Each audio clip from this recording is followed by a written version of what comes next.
clear to you. Now we are going to different kind of premises. First premises we are going to consider, that is indoor lighting scheme. Now whenever we are talking about indoor lighting scheme, certain parameters should be kept in mind while designing indoor lighting scheme. This parameter would be same.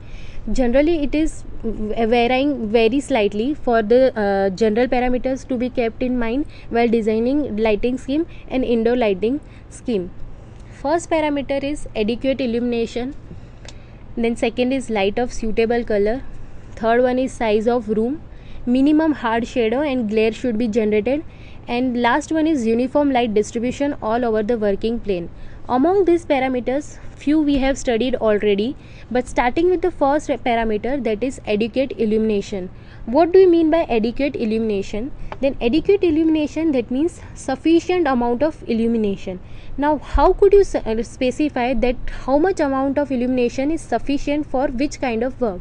So it would depend on the object, or the distance of the viewer from the object, or contrast between the object and the surrounding, on the type of work.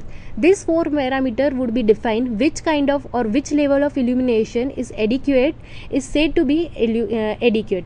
So first point is size of the object. Now whenever you are walking, take an example that you are walking at your home and after sunset, so you have not switched on the light, 100-watt light, and you are just working with 0-volt light.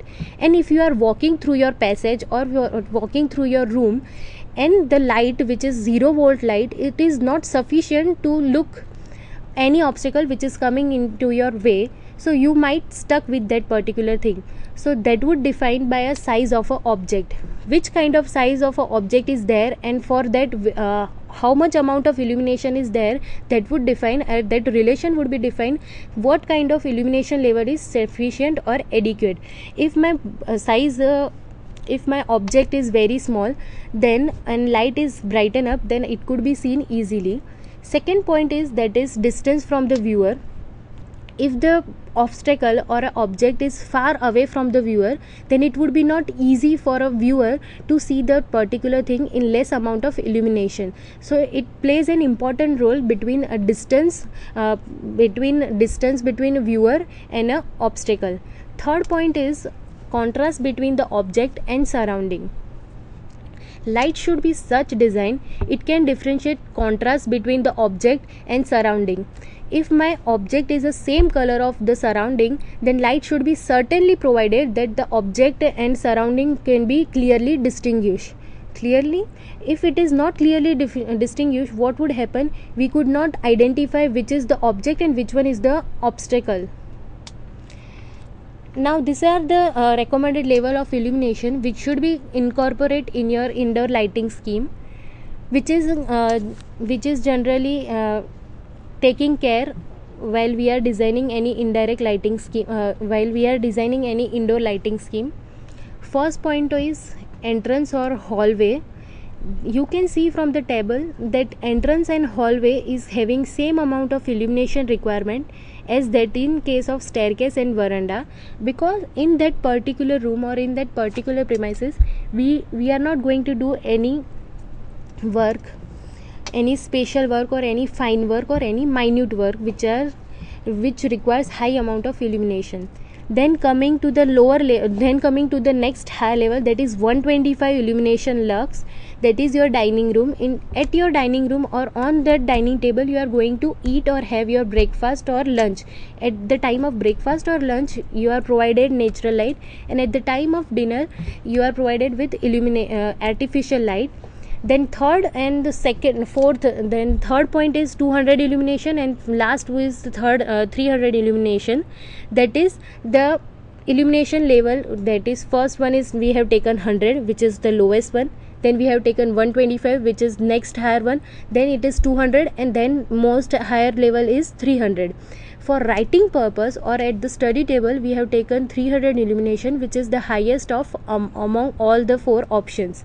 Now coming to the next point, that is uniform light distribution. Now why do we require uniform light distribution? Because human eye feels relaxed if the working plane receives uniform light distribution or illumination. Why? Because we have already defined brightness and glare. It must be clear to you. Whenever a light source or light object is coming directly into your eyes, it would create an obstacle in your vision. So a light distribution should be such done that all the working plane is having certain amount of light certainly divided, which is uniform, and it is not providing any kind of stress to viewers eyes. Now next point is color of light. Now whenever we are designing indoor lighting scheme, generally we have seen that color of light is generally taken as white or yellow. Why is it so?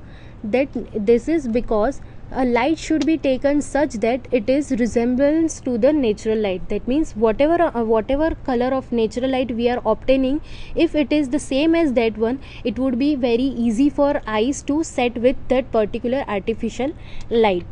And whenever we are using certain amount of light, it should be kept in mind, the shadows or glare should be minimum, because it is in indoor premises.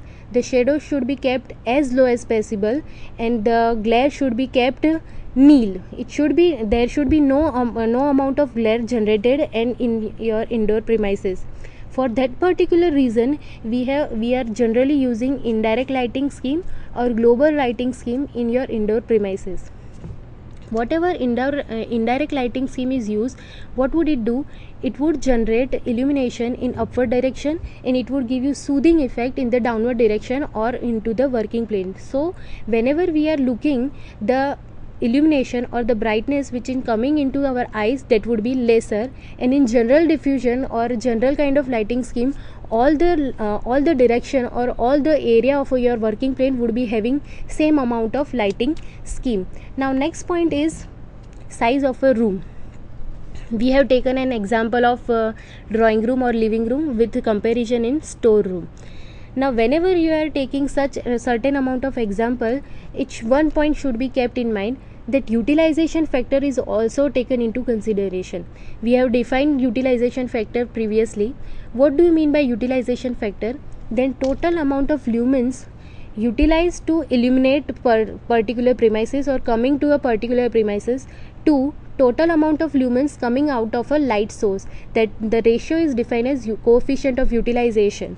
Okay, so certain lighting scheme should be designed that whatever amount of light is coming out of the lamp should be properly utilized to illuminate your working premises. The light should be not, or light fitting should be not such high that your premises would become very brighten up, and the utilization of coefficient would decrease by certain amount of percent. As number of lighting sources are increased, luminance coming out of the light fitting would increase, and that much high amount of lumens which are not utilized to illuminate your premises is not required. Now mounting height. We have already discussed spacing between the two light fitting. One particular point is also essential to be kept in your mind, that is mounting height. If I am going to design a premises, that if I want to design a premises with suspended type of a lamp which is suspended from your ceiling, then at which height it should be suspended, that would be question. So it should be designed according to the which kind of lighting scheme I am using, as well as which kind of room or building I am having in which I want to design a particular lighting scheme. If I am having a premises or a room with high ceiling, what should I do? The bulb should be kept as low as possible for indirect lighting scheme, and as high as possible for direct lighting scheme. Coming to the next slide, which is giving you the idea about the direct lighting scheme and a room. So for direct lighting scheme, having large floor area, that means the size of the room is large, then the illumination or the luminaires should be mounted as close to the ceiling as possible.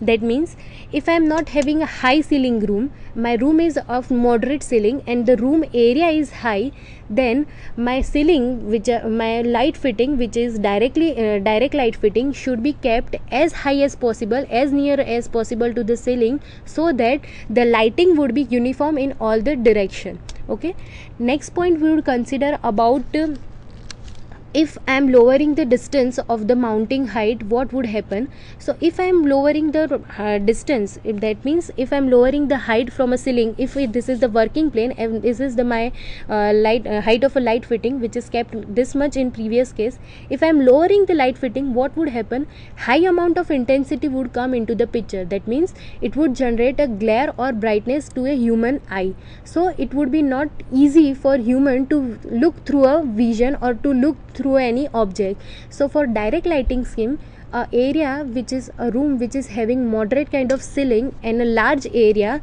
should be kept as high as possible or as near as possible to the ceiling. Generally we are taken care for direct and indirect lighting scheme both. Now coming to the indirect lighting scheme, what should be kept in mind for indirect lighting scheme? For indirect lighting scheme, the height should be kept as lower as possible. Why? Because indirect lighting scheme would give you high amount of illumination in upper direction and low amount of illumination in downward direction. So hence whenever we are using indirect lighting scheme, it should be kept as low as possible so that we can get uniform amount of illumination throughout the room or throughout the premises, and it is also utilized to illuminate your ceiling, which is upward and downward would be both utilized. Next point is taken, that is spacing of luminaires, that means spacing between the light fitting. We have discussed this point in previous example. That means whenever we are having more than one amount of light fitting, then the spacing between the light fitting should be kept equal, not uneven. That's why it is defined as constant. Now this is the limit of particular range. This is the range which is given for direct light fitting and indirect light fitting. Whenever we are utilizing direct lighting or semi-direct lighting in a particular premises, the space height ratio should be between unity to 0.75 for direct and semi-direct scheme. And if I am talking about indirect or semi-indirect scheme, the distance between horizontal, that means adjacent lamp horizontal distance, and the vertical distance, that means height, should be kept constant. That means it should be equal. If I am having the light between the spacing between two light fitting as 5 cm, my mounting height should be also 5. That means this both would be equal. Spacing between the light fitting as well as your height between the ceiling and the working plane should be constant. That means in that particular scenario, what would be your spacing and height ratio? It would be 1 unity, because both the parameters are kept same. 5 upon 5 would be 1. So that in that case your ratio should be 1. Now next point is color of surrounding wall. Now whenever we are designing any type of lighting scheme, color of surrounding walls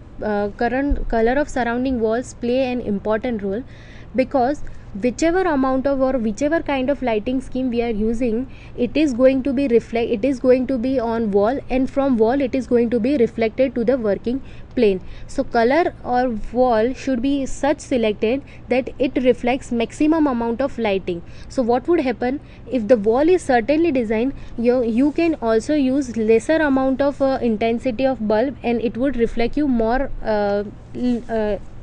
amount of lumens. White reflects more amount of light and compared to any other color. So generally our house premises are generally having light colors of walls, irrespective of having colored walls, because colored wall will start absorbing your light. For that purposes, you must have marked that our drawing room or living room or your kitchen or your dining room would be having lighter color shade of walls as compared to your entrance, where we have kept a showpiece or a decorative piece, because for that purpose, for decoration, we can use brighter color also. Now next is in industrial lighting scheme. Up till now we have discussed about indoor lighting scheme, and now we will discuss about industrial lighting scheme. These are the certain parameters which should be kept in mind. First is adequate illumination, light of suitable color, mounting of luminance, and minimum hard shadow and glares, because in industrial premises also it should be kept in mind. These are the certain illumination levels which should be kept in mind for industrial premises. According to the different type of work it is given, such as for rough work, which is assembling a part or assembling a tools together, which is given illumination, lowest illumination, that is 120. Then ordinary work would consider as a clerical work or paper work, which is given illumination of 150. Then coming to the fine work, which is having higher amount of illumination, where fine work is assembling a part or operating a particular machine, and minute work is like knitting something. It requires concentration as well as it requires workers or persons 100% input. So for minute work we require high amount of illumination because it would be easy to concentrate a particular premises. Now coming to the next slide, that is nothing but a picture taken for industrial premises. You can see that light source are used as a direct lighting scheme because it would give direct lighting to the downward direction, and the space or the height between the ceiling and the luminance is kept as low as possible because it would give you high amount of illumination in the downward direction, and it would be uniformly distributed throughout the working plane. This is also a figure of industrial lighting scheme where high amount of illumination, high intensity of bulb is used, and the height is kept as low as possible to get high uniform amount of illumination throughout the working plane. Next one is your commercial premises, that is your shop or hotel or offices, or we can say about hospital, wardrobe, wardroom, or else operation theater, school, colleges, or playground. If you observe, then in that particular chart, highest amount of illumination is required at operation table. It is very clear because at operation table, doctor has to deal with a human body, which is a very minute work and a serious work. So at that particular, concentration should be highest and it should be not stressful to your eyes. So illumination level is kept very high such that it is not generating any brightness or glare into your area of vision. Next highest or lowering the highest level is kept for playground, which is 1000 lumens for playground, because playground is a high having larger amount of area, and that particular area should be illuminated properly. So in that particular premises, direct lighting scheme is used, which can be seen from next figure, which is having picture of certain premises. First shows you the office premises or working place premises where we require lighting scheme, but the lighting scheme should be such that it should be not so direct that it would create any stress or discomfort to a viewer or a worker over there. Second figure shows you a figure of a playground which is having direct lighting scheme by using only 4 to 5 towers